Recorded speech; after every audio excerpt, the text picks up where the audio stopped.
नमस्कार विद्यार्थी मित्रांनो, आज आपण शहरी स्थानिक शासन संस्थांवर आधारित काही प्रश्न आणि त्यांची उत्तरे पाहणार आहोत. आणि त्यातील पहिला प्रश्न आहे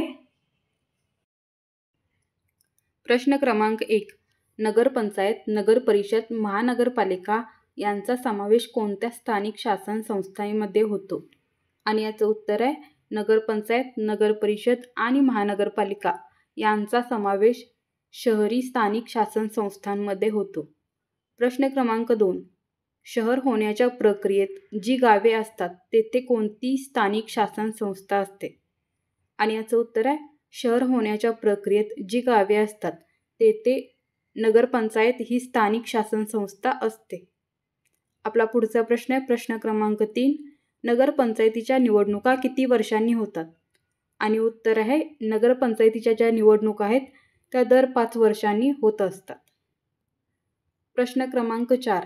लहान शहरांसाठी कोणती स्थानिक शासन संस्था निर्माण केली जाते? आणि उत्तर आहे लहान शहरांसाठी नगर परिषद ही स्थानिक शासन संस्था निर्माण केली जाते. पुढचा प्रश्न आहे प्रश्न क्रमांक 6.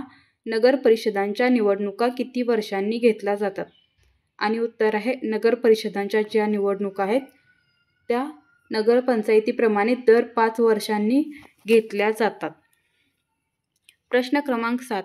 नगर परिषदेवर निवडून आलेल्या सदस्यांना काय म्हटले जाते? आणि उत्तर आहे नगर परिषदेवर निवडून आलेल्या सदस्यांना आपण नगरसेवक असे म्हणतो. प्रश्न क्रमांक 8. नगर परिषदेवर निवडून आलेल्या प्रतिनिधींमधून एकाची अध्यक्ष म्हणून निवड करतात त्याला काय म्हटले जाते? आणि उत्तर आहे नगर परिषदेवर निवडून आलेल्या प्रतिनिधींमधून एकाची आपण अध्यक्ष म्हणून निवड करतो त्याला आपण नगराध्यक्ष असे म्हणतो. प्रश्न क्रमांक 9. नगर परिषदेवर सर्व सभांचे अध्यक्षस्थान कोण भूषवते?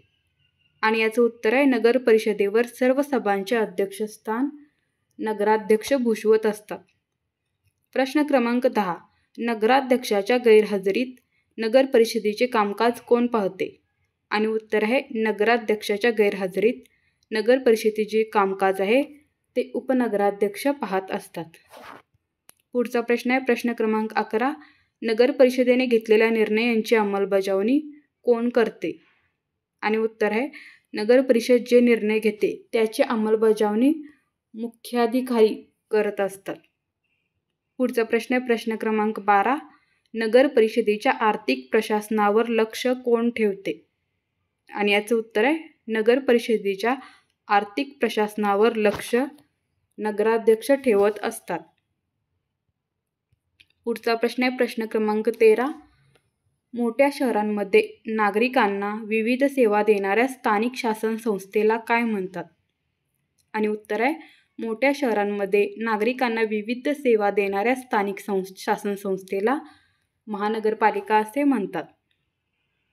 पुढचा प्रश्न आहे प्रश्न क्रमांक 14. महाराष्ट्रात प्रथम महानगरपालिका स्थापन करण्यात आली त्या शहराचे नाव काय? आणि याचं उत्तर आहे महाराष्ट्रात प्रथम मुंबई या ठिकाणी महानगरपालिका स्थापन करण्यात आली होती. पुढचा प्रश्न आहे प्रश्न क्रमांक 15. महानगरपालिकेच्या निवडणुका किती वर्षांनी होत असतात? तर महानगरपालिकेच्या ज्या निवडणुका आहेत त्या नगरपंचायत आणि नगर परिषदेप्रमाणे दर 5 वर्षांनी होत असतात. प्रश्न क्रमांक 16. शहराचा प्रमुख नागरिक कोणास मानले जाते? आणि उत्तर आहे शहराचा प्रमुख नागरिक महापौर यास मानले जाते. प्रश्न क्रमांक 17. महानगरपालिकेच्या सभांचा अध्यक्ष कोण असतो? आणि उत्तर आहे महानगरपालिकेच्या सभांचा अध्यक्ष महापौर असतो. प्रश्न क्रमांक 18.